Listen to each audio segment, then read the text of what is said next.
जे चांगलं होणार आहे ते अधिक चांगलं कसं होईल त्याच्याकरता काय केलं पाहिजे याची व्यापक योजना डोक्यामध्ये असली पाहिजे. इंजिनियर आर्किटेक्चर जसे आपल्याला आराखडा देतात त्याप्रमाणे बिल्डिंग तयार होते, त्याप्रमाणे संतांचं विश्वव्यापी विशाल कार्य त्यांच्या अंतःकरणातल्या गोड संकल्पनेतून आणि त्रिकालदर्शित्वातून, दूरदर्शित्वातून आणि क्रांतदर्शित्वातून प्राप्त होतं.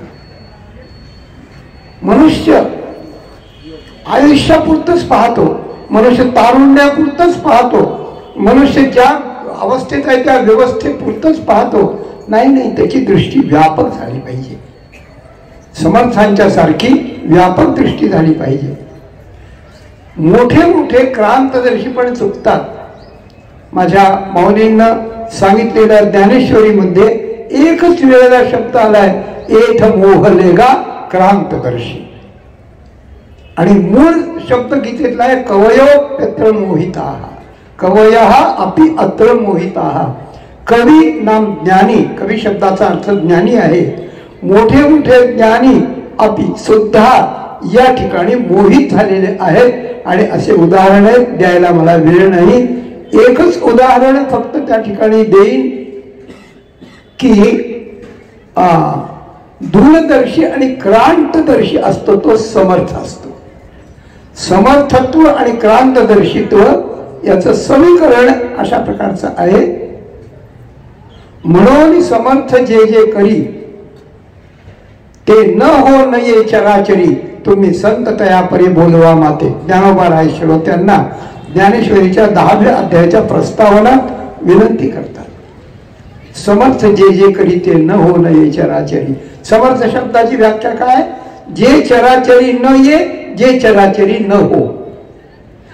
जे या चराचर विश्वात करता येत नाही कुणालाच, आणि कोणालाच करता न आल्यामुळे जे चराचरात होत नाही म्हणजे अनुभवाला येत नाही, तो जे करतो, जो ते करतो, तो जे करतो त्याला समर्थत्व असं म्हणतात. आणि हे करताना माऊलींनी उदाहरण दिलेलं आहे. राणीची या पाले खाईरा, नेवाळे करविले लंकेश्वरा, एकला अर्जुन परी अक्षौहिणी आकरा, न जिण्याची काही. दोन उदाहरण दिली. एक अर्जुनाचं दिलं, एकट्या अर्जुनाने 11 अक्षौहिणी सैन्याचा मुकाबला करून त्याच्यावर विजय मिळवला. कृष्ण कृपेने तो समर्थ झाला. आणि त्याच्या अगोदर राणीची या पाले खाईरा, रानात फिरणारे आणि पाला खाऊन जगणारी वानर आणि माकडं, गोलांगुल आणि रीस या सगळ्यांना हाताशी धरून रामचंद्रांनी 14 चौकड्याचा राजा, त्रैलोक्याला भारी असलेला देव ज्याच्या बंदीत आहेत अशा प्रकारच्या धुरंधर रावणाचा निपात नेवाण केलं, त्याचा मागमूस ठेवला नाही. हे कोणी वानरांनी नाही केलं. वानरा हाती लंका घेवविली म्हणे तुका, हे रामचंद्रांनी केलं. म्हणून समर्थ जे जे करी, समर्थ जे जे करी.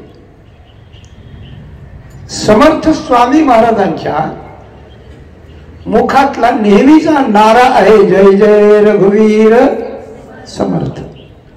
ते रामचंद्रांना समर्थ म्हणतात आणि स्वतः त्यांचे दास म्हणवतात, दास म्हणवतात. पण रामचंद्रांना समर्थ म्हणवणाऱ्या आणि आपण स्वतःला दास म्हणणाऱ्या रामदास स्वामींना मात्र आपण समर्थ म्हणतो. म्हणजे समर्थत्व आणि दास्यत्व हे समीकरण कधी जमतं का हो? समर्थ हा सम्राट असतो, समर्थ हा चक्रवर्ती असतो, समर्थ हा राजा असतो, समर्थ हा सगळ्याचा मालक असतो, समर्थ हा सगळ्या जगाला आज्ञा करणारा असतो. आणि दास हा आपल्या मालकाचा आणि कोणाचंही दास्यत्व करणारा असतो, पुढे पुढे करणारा असतो, सेवा करणारा असतो. हे व्यवहारातलं सांगतो मी आपल्याला, पण परमार्थातलं आहे की जो दास म्हणवतो आणि दास्यत्व करतो तोच पुढे समर्थ होतो. तुकाराम म्हणांप्रमाणे दास्य करी दासाचे, उडे नसा आहे तयाचे, वाढिले ठाईचे भाडे ठाकून या धाडे. भगवंताचा दास असा मोठा होत असतो की पुढे तो मालकच याचं दास्यत्व करायला लागतो. व्यवहारात एखाद्या मंत्र्याने आपल्या पीएला आपलं मंत्रीपद दिलेलं तुम्ही काही कधी पाहिलंय काय? नाही असं होत. पण इथे त्या ठिकाणी होतं. म्हणून जशी रामनवमी आहे तशी दासनवमी आहे. आणि ही दासनवमी दासाच्या म्हणजे समर्थांच्या, समर्थ दासाच्या, समर्थ असलेल्या दासांच्या प्रीत्यर्थ अत्यंत उत्साहाने केली जाते. त्याचं कारण आहे की त्यांचं जीवन आणि त्यांचं कार्य, त्या कार्याची व्याप्ती जनसमाजात जेवढी आहे, या सगळ्यांचा जर विचार केला तर समर्थांनी जे जे केलं ते कुणाला नाही करता आलं, कुणाला करता आलं नाही. आज 800 वर्ष हा भारत पारतंत्र्यात पिसत गेला. 800 वर्ष गेला, नंतर 150 वर्ष गेला, आणि 70 वर्षात सुद्धा नॉमिनल अशा प्रकारचं स्वातंत्र्य आलं. तरी पण ती गुलामगिरी किंबहुना ती लाचारी संपली नाही. आता पुढे संपण्याची चिन्ह दिसत आहेत आणि हे सगळी समर्थाची कृपा आहे. याचं कारण असं आहे, याचं कारण अशा प्रकारचं आहे की पुढे असलेला समाज, पुढे असलेला तरुण, पुढे असलेली बालक, पुढे असलेले प्रौढ लोक हे कोणत्या विचार प्रणालीचे आहेत, हे कोणत्या विचारसरणीचे आहेत, यांच्या कृती काय आहेत. काल परवा शिवजयंतीला मोठा शिवाजी महाराजांचा पुतळा होता आणि त्याच्या समोर 10-20 दारू पिऊन झिंगलेली मुलं नाचत होती. छत्रपती शिवाजी महाराजांचा हा अपमान आहे का सन्मान आहे सांगा तुम्ही. ही गोष्ट कधी होते तर मुलांच्यावरती संस्कार नाहीत म्हणून. आई बाप उदास आहेत, मुलं मोबाईलच्या नादी लागलेले आहेत, शिक्षक शिकवून जातात. इतक्या मुलांनी बक्षीस मिळवले. हा गौरव त्या विद्यार्थ्याचा नाहीये, त्या विद्यार्थ्याला संस्कार देणाऱ्यांचा आहे. विद्यार्थ्याला संस्कार देणारे लोक एकत्र आणून हे विद्याप्रसारण मंडळ निर्माण केले, त्या मंडळाचं आहे. आणि ते मंडळ ज्या क्रांतदर्शी समर्थांच्या प्रेरणेने हे करते, त्या समर्थाचा हा गौरव आहे. ही सगळी बक्षिस समर्थांची आहेत. या पर्यायाने आपण त्या ठिकाणी जर पाहिलं तर याचा अर्थ असा आहे की समर्थांनी आतापर्यंत जी क्रांती केली ती 2-4 प्रकाराने क्रांती केली. क्रांती म्हणजे काय असतं? क्रांती म्हणजे बदल असतो, दुसरं काय आहे? बदल असतो. बदल विधायकही असतो, विघातकही असतो. पण विघातक बदलाला क्रांती नाही म्हणत, विधायक बदलाला क्रांती म्हणतात. आणि हा त्या ठिकाणी केला. ही क्रांती करण्याकरिता काय केलं पाहिजे हे जर आपण समजून घेतलं तर, आपण जर समर्थाचे भक्त असू तर आपण मोठा नारा लावून मोठा जयघोष नाही केला तर चालेल. पण ज्या प्रकाराने क्रांती करून आजपर्यंत समर्थांनी कार्य केलं, त्या कार्यात आपण आपल्याला कुठल्याही प्रलोभनाला बळी न पडता या कार्यात आपण जर झोकून घेतलं, विद्यार्थी असतील, तरुण असतील, स्त्रिया असतील, पुरुष असतील, शिकवणारे असतील, शिकणारे असतील, या सगळ्यांनी आपल्याला यांच्या कार्यात किती प्रकारात झोकून देता येतं याचा जर आढावा घेतला आणि आपल्या कुवतीप्रमाणे आपण जर केलं गेलं तर तो मनुष्य सगळ्यांचा आदर पात्र होतो. हे क्रांती दर्शत्व समर्थांच्याकडे आहे. एक गोष्ट सांगेन, समर्थांचं लक्ष पहिल्यांदा तरुणावर गेलं. तरुण राष्ट्राच्या व्युत्थानाची, राष्ट्राच्या वैभवशालीत्वाची, राष्ट्राच्या संपन्नत्वाची आणि राष्ट्राच्या सर्व गौरवाची, राष्ट्राच्या जगाच्या गुरुत्वाची गुरुकिल्ली ही आहे की तरुणाची शक्ती एका विशिष्ट प्रकारच्या संस्कारात बांधली गेली पाहिजे. पहिल्यांदा तरुण निर्व्यसनी असला पाहिजे. दुसऱ्यांदा तरुण निरहंकारी किंवा विनम्र असला पाहिजे. तिसऱ्यांदा तरुण कष्ट करण्याची प्रवृत्ती असलेला पाहिजे. चौथ्यांदा तरुण मोठ्यांशी नम्र असला पाहिजे. आणि 5व्यांदा तरुणाच्या ठिकाणी राष्ट्र सेवेची अस्मिता असली पाहिजे. या 5 गोष्टी ज्या तरुणात आहेत तो तरुण समर्थांचा आहे.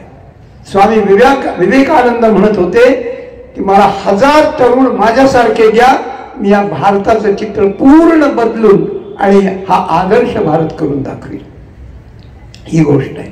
म्हणून आज विद्यार्थ्यांनी, छोटे छोटे विद्यार्थी आहेत पण त्यांना कळतंय, त्यांनी एक लक्षात ठेवावं की मला माझ्या जीवनाच्या कार्याला स्वामी विवेकानंद आणि समर्थ रामदास स्वामी हेच 2 आदर्श असतील. त्यांनी जे केलं, त्यांनी जे संकल्पिलं, त्यांनी जे सांगितलं आणि त्यांचं कार्य आमच्यापर्यंत जे आलं ते आम्ही आमच्या जीवाची बाजी लावून आम्ही करणार आहोत. या तरुणांना प्रेरणा देण्याकरता एक सक्रिय क्रिया केली. पहिला प्रकार, या संपूर्ण भारत देशात समर्थ फिरले आणि फिरताना आता आमचे मोठे मोठे क्रांतिकारक किंवा उपदेशक मोठ्या गाडीतून, विमानातून, हेलिकॉप्टर मधून फिरतात, तासाभरात कितीतरी प्रवास करतात. पण समर्थांना हे करण्याकरता पायी पळत जावं लागायचं. या गावाहून त्या गावात ते धावत जायचे. शक्ती होती, निष्ठा होती, योजना होती, म्हणून ते पळत जात होते. याची काही आपण कदर करणार की नाही हा भाग आहे. आणि त्यांनी प्रचार केला आणि या प्रचारात पूर्ण भारतभर कुठेही आश्चर्य वाटावं असं हनुमानजींची मंदिर स्थापन केली. बोलिये हनुमानजी महाराज की. हनुमंताची मंदिर स्थापन केली. हनुमंत ब्रह्मचारी आहेत, हनुमंत निर्व्यसनी आहेत, हनुमंत विनम्र आहेत, हनुमंत बुद्धिमतांच्या मध्ये वरिष्ठ आहेत आणि हनुमंतांनी आपलं सर्व रामचंद्राच्या ठिकाणी समर्पण केलेलं आहे. हनुमंतांचं व्यक्तिमत्व हे तरुणाला क्रांती घडविणार आहे. म्हणून प्रत्येक तरुणांनी आपल्या तरुणाईचा उपयोग राष्ट्र कल्याणाकरता करावा, झिजून करावा, कष्ट करून करावा, जगून करावा किंवा मरून करावा, पण करावा. याकरता सामाजिक शारीरिक क्रांतीचा दृष्टिकोन त्यांचा हा आहे. तरुणांनी समर्थ व्हावं, संपन्न व्हावं, बलशाली व्हावं, म्हणून त्याची हनुमंतांची प्रेरणा त्यांना मिळावी. म्हणून हनुमंतांची मंदिर आहे. लग्नाचे वराड नेण्याकरता आणि तिथून त्याच्या पुढे नाचत येण्याकरता हनुमंताची मंदिरं नाही, तर मंदिरं या प्रेरणेकरता आहेत की आमची शक्ती आम्ही ब्रह्मचर्याने वाढवू, आमच्या शक्तीचा उपयोग आम्ही आमच्या बुद्धीनं करू, आमच्या शक्तीनं आम्ही दुष्टांचे दात घशात घालून त्यांना राजकारणातून बाहेर काढू. आणि याच्याकरता जे आमच्यासारखे नेते असतील त्यांच्या पुढे, त्यांच्या मागे आमची शक्ती आम्ही हे करू. शारीरिक क्रांती करता हनुमंतांच्या मंदिराची योजना समर्थन केली. दुसरी गोष्ट, शरीर आहे पण मन कुठे भरकटत आहे. तारुण्य हे असं असतं, चंचलम ही मनात कृष्ण परमार्थी बलवत दृढ. मनाच्या ताब्यात मनुष्य जातो आणि हळूहळू त्याला मार्गदर्शन नाही मिळालं की तो व्यसनाधीन होतो. म्हणून तरुण पुरुषांनी सावध राहून आपल्या शक्तीचा जर सदुपयोग करायचा असेल, पहिला मुद्दा, तर तो सदुपयोग आपण आपल्या मनाला सांभाळून केला पाहिजे.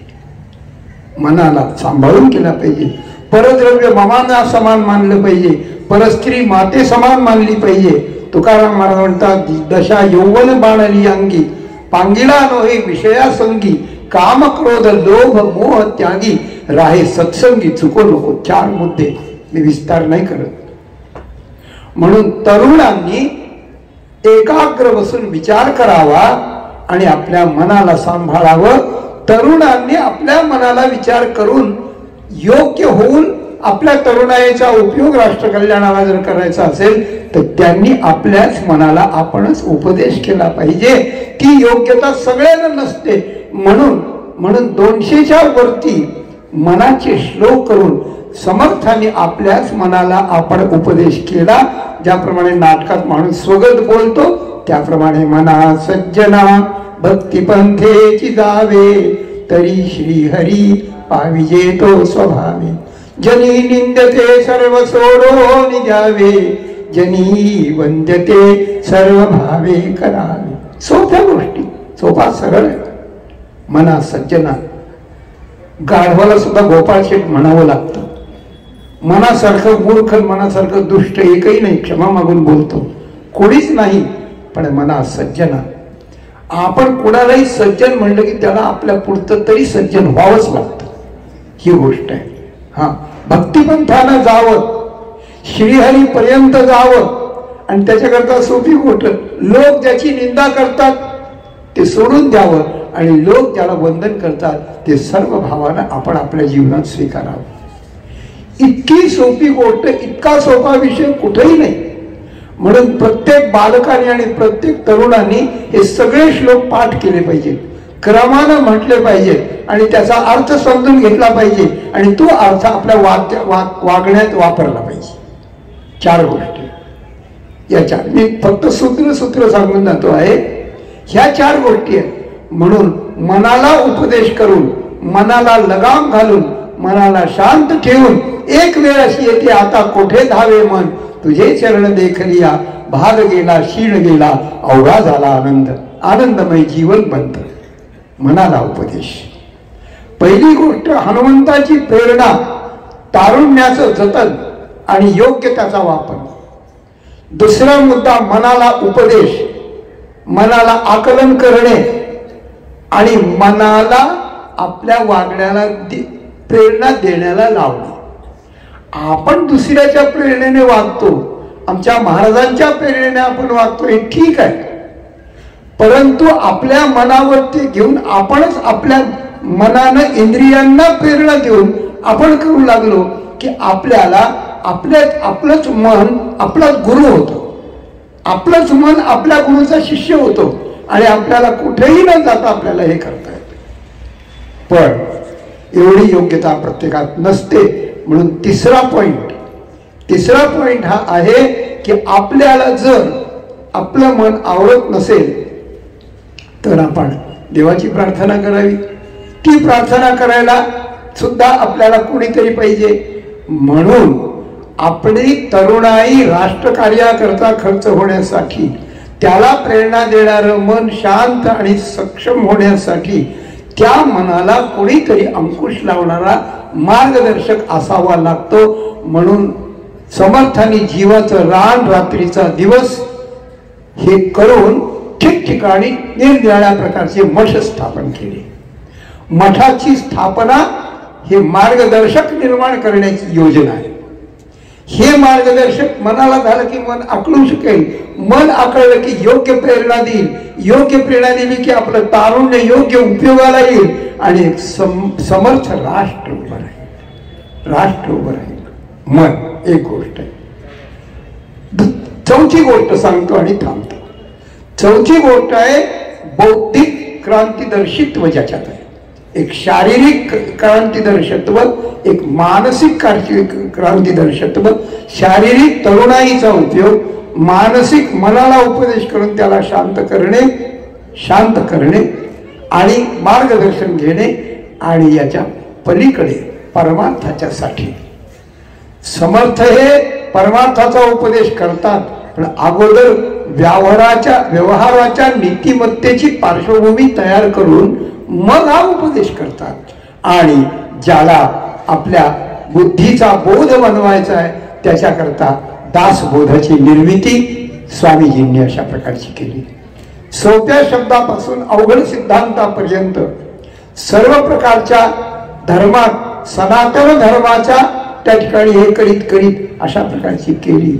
आणि अशी ही निर्मिती करताना दासबोध वाचायचा. बरं का, नका कळेल ना, पण वाचित जावा. मी लहान होतो, माझी मावशी ऐकायला बसत होती बरं का, तिला मी ताई म्हणायचो आणि मला त्यावेळेस दिसत होतं म्हणून वाचित होतो, कळत नव्हतं विशेष काही.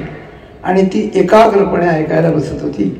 मी म्हणलं मावशी तू कुठे बसत नाही एकाग्र, माझ्या पुढे एकाग्र कशी बसती ग, इतक्या वेळ मला वाचायला लावती, एकाग्र बसती. ती म्हणजे खरं सांगू का तुला, तुझं दात बोत ऐकायला लागलं की मला झोप चांगली येते. मी म्हणलं वा, तुझ्या झोपेचं माध्यम मला बनवलंय. पण मी तिचा उपकार मानला, ती झोपाना का पण माझं वाचन तर होतंय.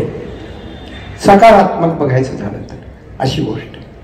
म्हणून एखादी गोष्ट सहज केली, दासबोधाचं वाचन, मनाच्या श्लोकाचं वाचन, आपल्या जवळ असलेल्या एका गुरुतुल्य व्यक्तीची संगती, त्याची आज्ञा पालन करणं आणि बारीक आपल्या मनावर लक्ष ठेवून त्या मनाला विकाराच्या ताब्यात जाऊ न देता देशसेवेची प्रवृत्ती त्याला करण्याचा प्रयत्न, ह्या 4 गोष्टी केल्या की या भारत देशाकडे बघण्याची जगात कोणाची माय व्याधी नाही. ही योजना केली, मठाची योजना, मनाचे श्लोक, हनुमंतांची मंदिरं, अजून काही विषय आहेत ते सांगत नाही वेळेच्या अभावात. पण असं त्या ठिकाणी समर्थन केलं आणि त्याची योजना. मी तसा वारकरी संप्रदायाचा पाईक आहे, माऊलींचा भक्त आहे, पांडुरंगाचा भक्त आहे. पण एक सांगतो, कीर्तन प्रवचनाची प्रेरणा मला समर्थाकडून मिळाली. कशी मिळाली? लहान होतो मी, 6 वर्षाचा होतो, एवढंच अनुभव सांगतो आणि थांबतो. 6 वर्षाचा होतो. आमचे मोठे भाऊ सोलापूरला सर्व्हिसला होते, अहमदाबादहून सर्व सोलापूरला आले आणि एका दिवाळीला ते आम्हाला घेऊन गेले. आम्हाला मज्जा, सगळी उड्या मारायची, इकडून तिकडं खायचं प्यायचं सगळं करायचं. मग ते आमची मावशी त्यांना जेवण करून घालण्याकरता होती. ती माझा लाड करायची आणि ती म्हणायची, मुकुंदा अरे मी कीर्तनाला चालले, तुला यायचंय का? म्हणलं कीर्तन काय असतं? ते म्हणजे गेल्यावर बघ की आता मंदिर काय सांगता येते त्यात. ठीक आहे. मग तिथे मोदी लष्कर विभाग होता, तिथं गेलो. तर 2 मॅडम कीर्तनाला, एक पेटी वाजवायच्या आणि एक कीर्तन करायचे, टाळ वाजवून. रामदासी पद्धतीचं कीर्तन. अगोदर पूर्वार्ध, त्या पूर्वार्धात काही आध्यात्मिक भाग थोडासा सांगायचा, नंतर मध्ये भजन घ्यायचं, क्लासिकल असायचं, त्यात पेटी तबला वगैरे असायचा, आणि शेवटी एखादा आख्यान लावायचं. हे आख्यान लावता लावता मी जाऊन बसलो. पहिलं काही मला कळलं नाही, पण आख्यान जेव्हा त्यांनी लावलं तेव्हा समर्थाचा एक शिष्य भोलाराम नावाचा जो होता त्याचं चरित्र सांगितलं. सगळं सांगत नाही, मला आठवतंय ते सगळं जसंच्या तसं, पण आता सांगणं वेळेपणाचं होईल एवढं. तेव्हा त्याचं चरित्र सांगितलं. काशी यात्रेला जायचं होतं, सगळे विद्यार्थी निघाले आणि मठामध्ये रामसेवा करायला कोणीच नव्हतं. मग कोण करायचं?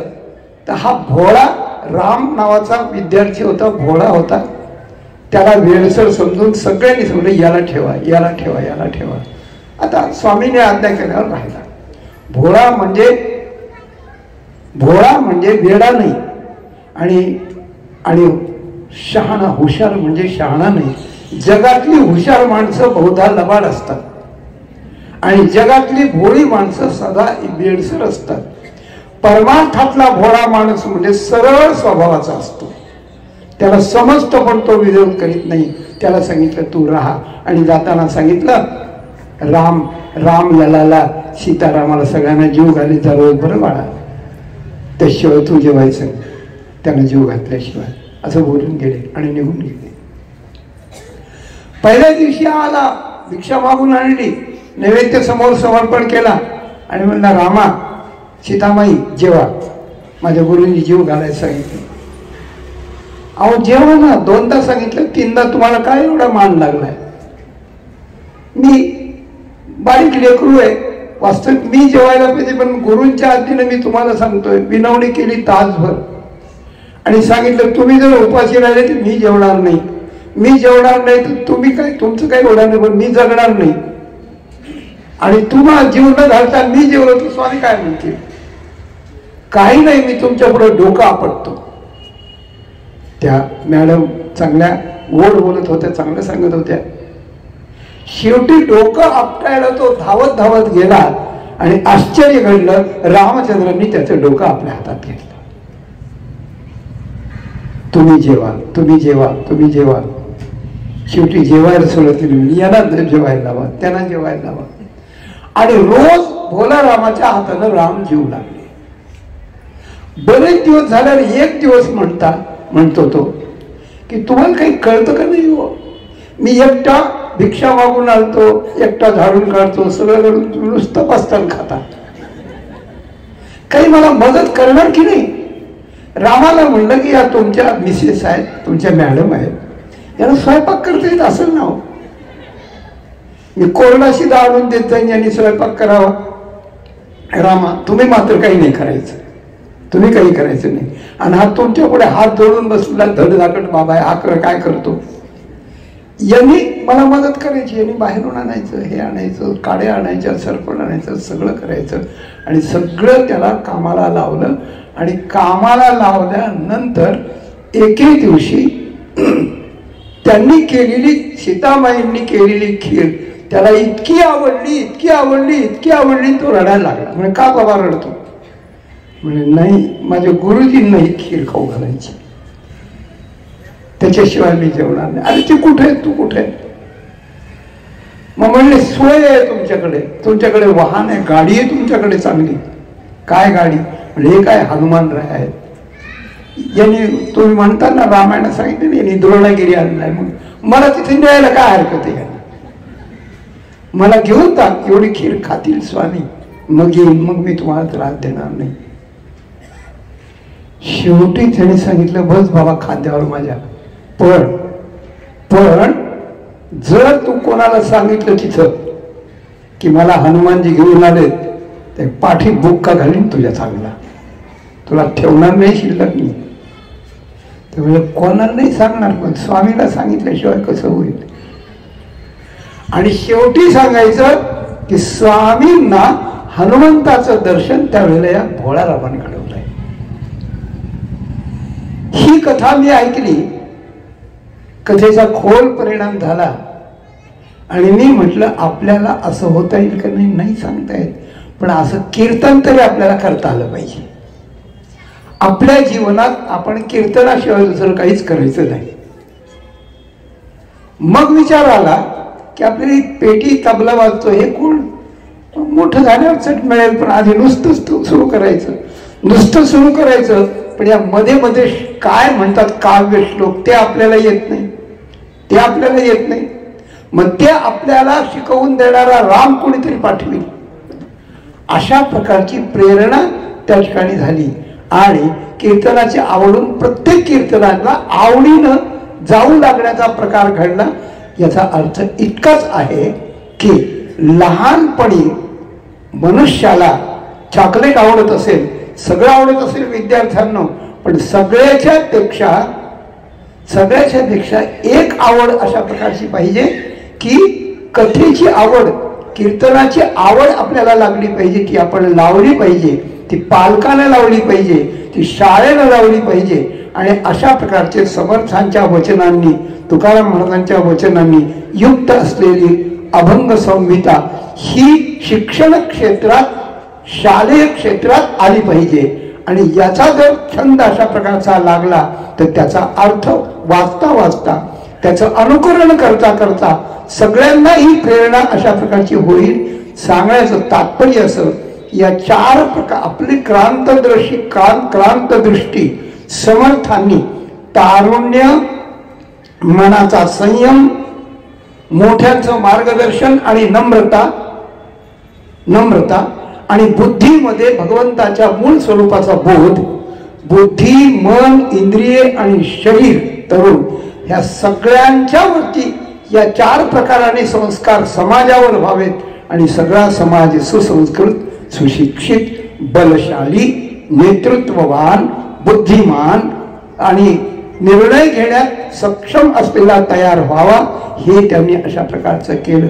आपल्या थोड्याशा आयुष्यात जे केलं, मशीन सुरू व्हायला फक्त हँडल मारावा लागतो, नंतर काम त्याचं तेच करीत असतं. त्याप्रमाणे समाजाला प्रेरणा देण्याचं, हँडल मारण्याचं काम स्वामीजींनी केलं. त्यांचं जे दूरदर्शित्व आहे त्यांना आमचा कोटी कोटी प्रणाम अशा प्रकारचा आहे. आणि त्याच प्रकारानं आज अशा प्रकारचे अनेक समर्थ भक्त आहेत. आमचे तुम्ही ऐकलं असेल सुनीलजी चिंचोळकर, ते गेले आता, त्यांचं माझं फार प्रेम होतं.